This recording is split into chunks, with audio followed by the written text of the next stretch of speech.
प्रभु, मेरी जीवन का आशय क्या है? जब जिस डाली को चूमता हूँ वही टूट जाता है। बेटा कर्ण, तुम्हारा चरित्र पुण्य में और प्रोज्वल होगा। संसार में कीर्ति और यश प्राप्त करोगे। यश, कीर्ति, इसलिए तूने कवच कुंडल रक्षित जन्म लिया। पर यही कवच कुंडल सर्वनाश का कारण बना।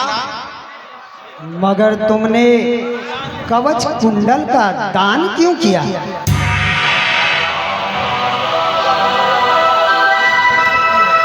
इसमें इसलिए कि मेरे संकेत का कोई मोल नहीं।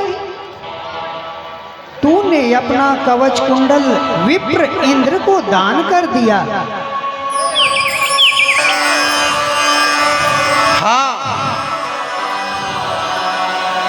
पर मैं याचक को आने से पहले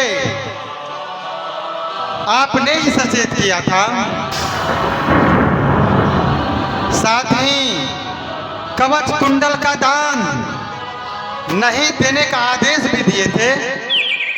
लेकिन हे प्रभु, आखिर दूसरा रास्ता ही क्या था प्रभु? कवच कुंडल रक्षित शत्रुओं का दमन।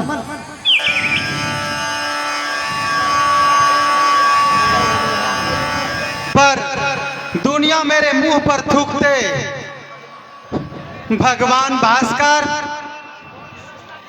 मैं आपका सूत पालक हूं। मेरे द्वार से याचक आज तक खाली हाथ नहीं लौटा है प्रभु, और भावी याचक भी नहीं लौटेगा।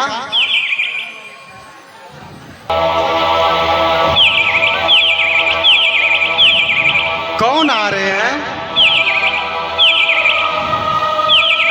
अब मेरे पास क्या अवशेष है?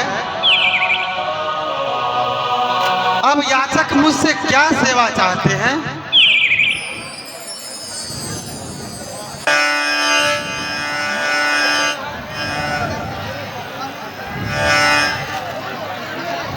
ओ देवी,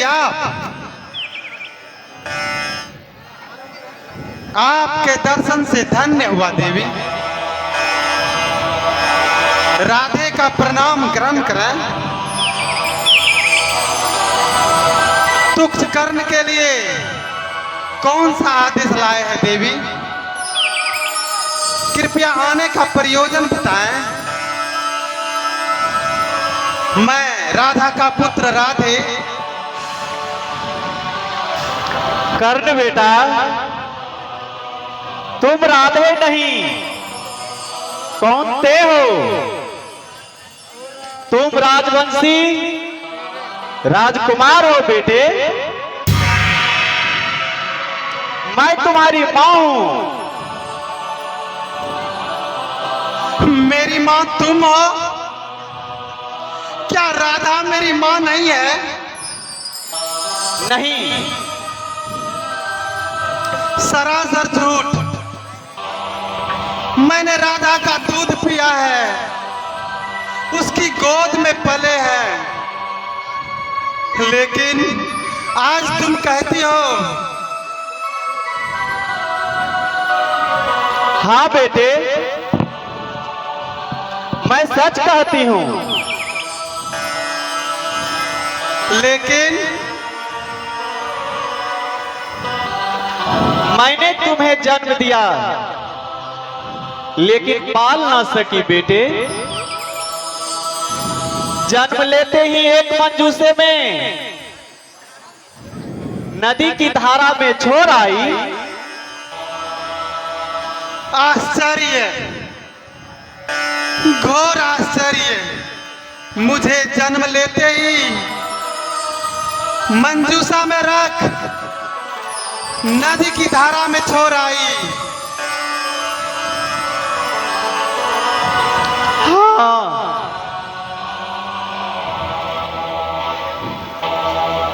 एक माँ अपनी ममता को नदी की धारा में छोड़ आई। आश्चर्य, असंभव। सत्य है बेटा।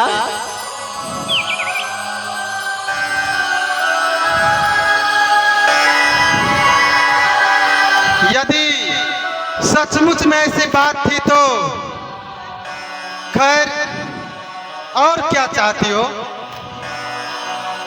इस मिलन का क्या प्रयोजन है? प्रयोजन है क्या? माँ का स्थान मिल चुका। एक पुत्र का नहीं, 5 पुत्र का।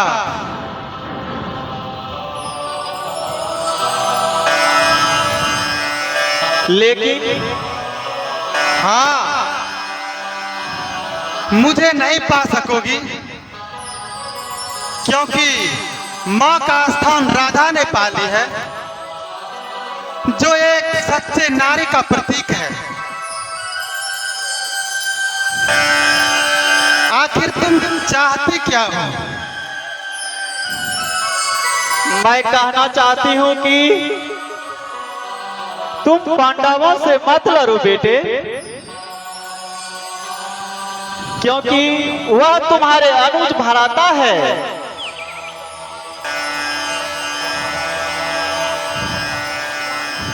जानता हूं।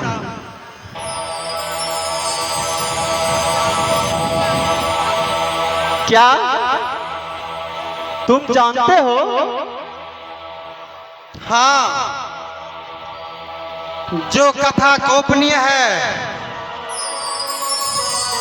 मुझसे आज कह रही हो, वह श्री कृष्ण से पहले सुन चुका हूं। जो मां बच्चे को 9 माह तक पेट में पालती है, अपनी शरीर का खून पिलाती है, अपनी जिगर का आहार खिलाती है, लेकिन जन्म के बाद जीते जी वही फेंक आती है। अन्यथा अपने बेटों का गला घोट देता है। समाज में ऐसी नारी कहलाने योग्य नहीं, नागिन है, नागिन। बेटा मत कहो मुझे बेटा, क्योंकि मां के अंग से बिछड़ा हुआ बेटा फिर से मां के अंग में नहीं समा सकता। डाली से बिछड़ा हुआ फूल वह डाली में नहीं मिल सकता। अच्छी बात है।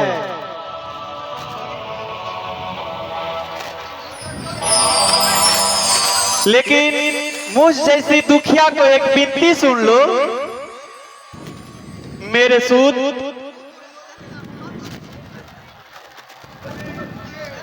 तुम दुर्योधन का पक्ष छोड़ दो।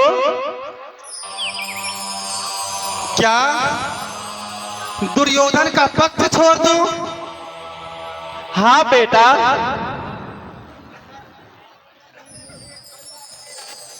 जिसने मुझे रंक से राजा बनाया, अंग देश का राजा बनाया, अंग नरेश की उपाधि दी, उसे भूल जाऊं? कृष्ण अर्जुन का पक्ष भले ही छोड़ सकता है, लेकिन मैं दुर्योधन का पक्ष नहीं छोड़ सकता। तुम्हारी प्रतिज्ञा है? हाँ, यह अटल प्रतिज्ञा।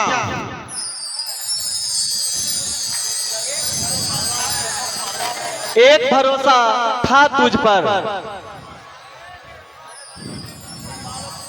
कि तुम परादानी हो तुम्हारे दया के द्वार से कोई खाली हाथ नहीं लौटा है अभी तक। आज एक माह खाली हाथ लौट रहा है बेटा। जा रही हूं बेटा।